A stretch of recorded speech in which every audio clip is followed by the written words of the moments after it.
Is Wangxian scenic area only a night destination? Everybody comes here in the evening, and almost every photo you see online is of this place completely lit up at night. So, we decided to visit during daytime to see if it's actually worth it.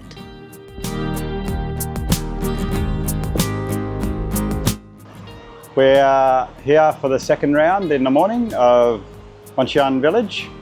I think we showed you the tickets before, but we just got these, which are supposed to represent old currency from back in the feudal days, and you can use them to get discounts on food and little snacks. But we, I think, are going to keep them as keepsakes. We got this money that Dan showed you, and we weren't told anything about it. So we did a bit of a research, and apparently this jolly fat man represents the merchants, or also the god of fortune. So yeah, we'll keep the god of fortune with us, so we might get rich. If you can actually come here early, do that, because you're gonna have the valley to yourself. And although it's not like laid up and all that, it looks very beautiful, and you can appreciate it even more. It's huge. Well, we were just told that this village used to be an old mining quarry, and the government decided to revamp it, turn it into this touristy type place.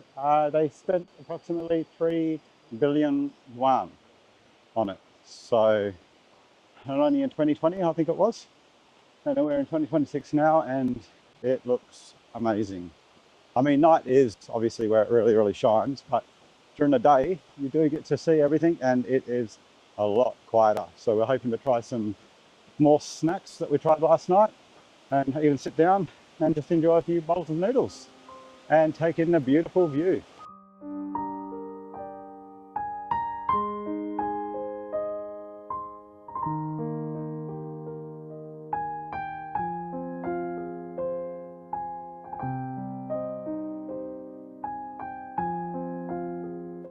So here we go. So Dan has the spicy aromatic, Yeah. and I got a spicy and sour.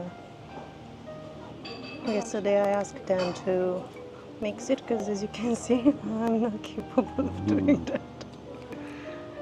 Normally these noodles in China, you really have to mix them well to combine all the sauces and flavors. Same as last night. Yep, amazing. And it's so peaceful now. You actually can hear the water from the waterfalls down the valley. There's so much garlic. So I think the difference between mine and Dan's is that I have some vinegar as well. Tofu is nice, it's like breadcrumbs. If you find yourself in Wangxian and you want those amazing cold noodles, just look for the noodle place that has those big white and blue ceramic bowls outside. Yeah. I don't know, it's the best thing I had in China, honestly. I say that about a lot of the things, but they are sensational. We just had it for breakfast. Like, yeah. We literally came today mostly just for that. the noodles, yeah. We were like, well, we're here, we should go back, have another portion. They're absolutely sensational. And the bridge is empty now. Yeah, so this bridge last night, it was packed. We couldn't make a single step on it. We didn't even try. And well, this is the reason why. Especially at night, you have a very, very good view for the light show. I really wanted to try this cold noodle egg sandwich, whatever this is. Dan doesn't really eat eggs, so this is huge, and apparently it's just for me. And it has a kilo of diced onion.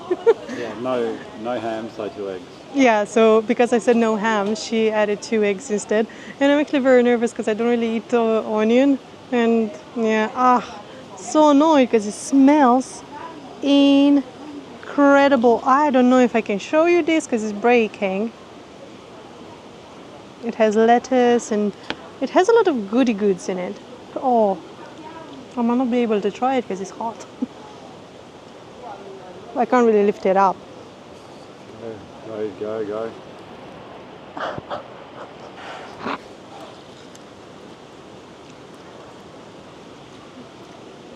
The egg and noodle and the sauce. This is actually really nice.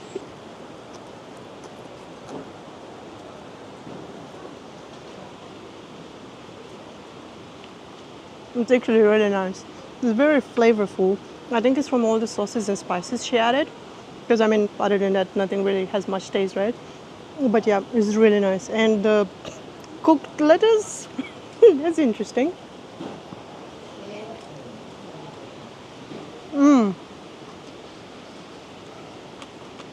Very good. So I think depends on your style of travel. Maybe you'll enjoy this more during the day. If you're more into like quiet places but serene and beautiful, a little bit of nature and a little bit of what seems to be antique old architecture, maybe this place is better if you visit it during the day. As impressive as this place is at night, oh my god, it's so peaceful and beautiful, so relaxing walking around this village during daytime. You can actually appreciate it a lot more when, look, it's just us walking to the White Cliff.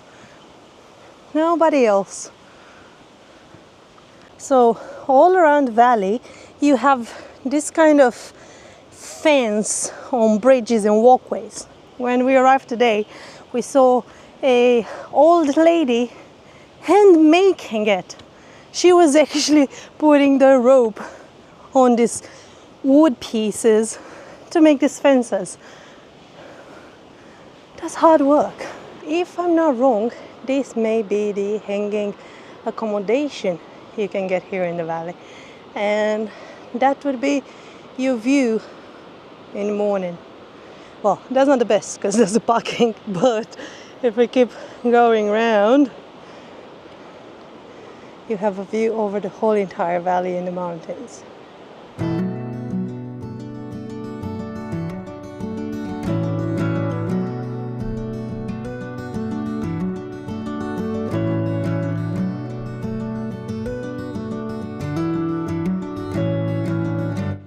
Oops, I think we just made a mistake.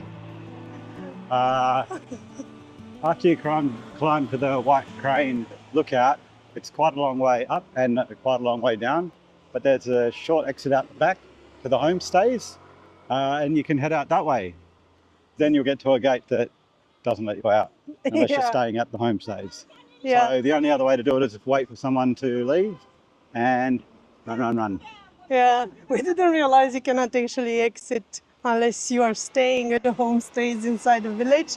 And we were trying to scan our tickets and it didn't work in the end. They let us go out with another guest, so we're good. Yeah. We are much closer to home from this exit, so we We're were gonna really walk happy back. we could use it.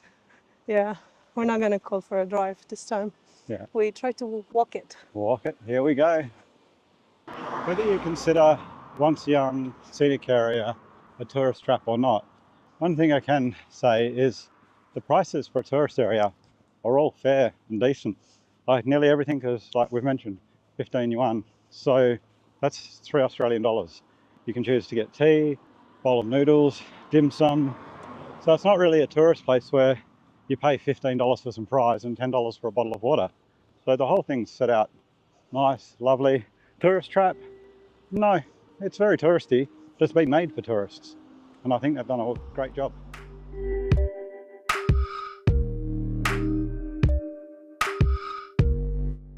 It is nighttime and we decided tonight we're dining in the village, in the actual village of Wangxian, not the scenic area. We're not paying another $20 to get back in, and it was too much for us to spend the whole day. So now we're looking around for a restaurant where we might find some vegetarian food. Okay, we've arrived at our restaurant for tonight, and they got us the hot water to clean our dishes. So we put the hot water in our bowls. Wait, in our cups. No, wait, Baba, wait.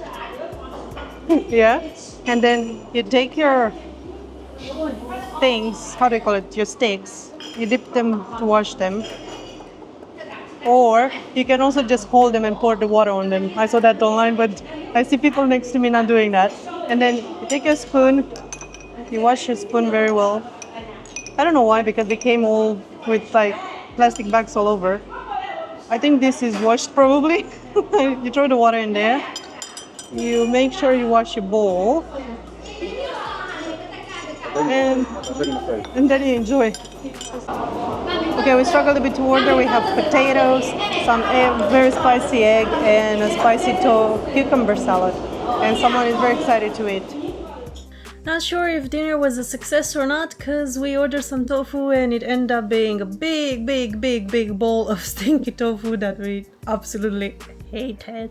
It was stinky and it tasted really bad. But the rest of the food was really good, really yum, wasn't very spicy. It was actually good. And that's a wrap to Wangxian. Don't forget to like and subscribe so you can join us next week in Beijing.